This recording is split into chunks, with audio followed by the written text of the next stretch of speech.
I see it was some kid, 20-year-old kid, had to quit some singing show, some singing talent show,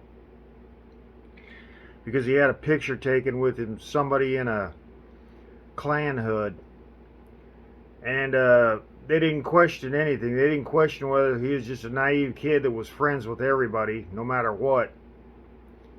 And yeah, so he 8 years later, after a picture was taken for who knows what, and they allowed him on the show because he was all friendly and everything with everybody, and everybody liked him until somebody probably befriended him, or buddied up with him and said, "Hey, you ever done anything? Who knows, rate or would you ever done anything in your life you regretted? Like this, that, or the other?" And he said, "Yeah, I had a picture once. Who knows how this picture came about, but who's to say that he wasn't just some naive kid that was friends with everybody?"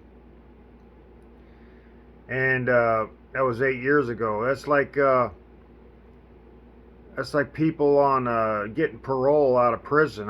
Maybe they should just halt that. Maybe they shouldn't allow people out of prison. Once you commit a crime, you've committed that crime for life, and you're never allowed out. Once you've maybe that's the reason rights weren't reissued, because after you got out of prison, is because, well, once you're a criminal, you're always a criminal. It doesn't matter if you put years behind you, water under the bridge. It doesn't mean anything. It's like never gonna, if you're not vegan your whole life, then apparently I'm still a meat eater, even though I haven't eaten meat in 20 years or whatever, 20, 30, I don't know how many years it is. 93, 2003, 2003, 20, almost 30 years. Anyway, uh, yeah, so, once you've done something, you've always done it. So nobody should be released from, once a sinner, always a sinner.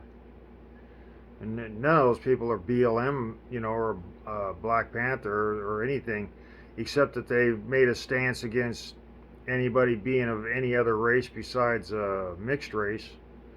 Anything else, maybe whites should be banned from gathering together in groups, because if once a couple whites get together, who knows what's going to happen. You know, White people get together. I mean, look at the BLM protesters. They're all white, and I don't know if they're destructive or what it is. I don't have a TV, so I can't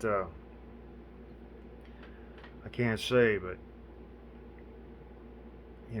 maybe white people shouldn't be allowed to gather of more than 3 people. If you see more than 3 people, if they don't have some mixed race of 3 times that, so it'd have to be 12 people. If there's 3 whites gathering, there should be 9 mixed race with them, just to offset any reference that they're a racist group. That way they'll never be, if you have a family of a wife, a husband, and they have a kid, and they're all white, well, the next kid is gonna have to be of mixed race, because that would be, in fact, they're gonna have if they got 3, if you have 3 in a family, then they'd have 1 white kid, and they're gonna have to have, like, what, 6 mixed race kids after that.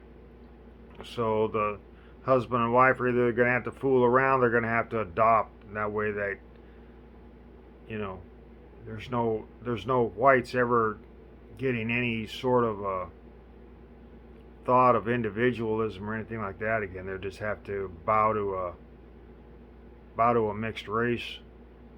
So I guess that's where we're at. No parole. You can't turn vegan.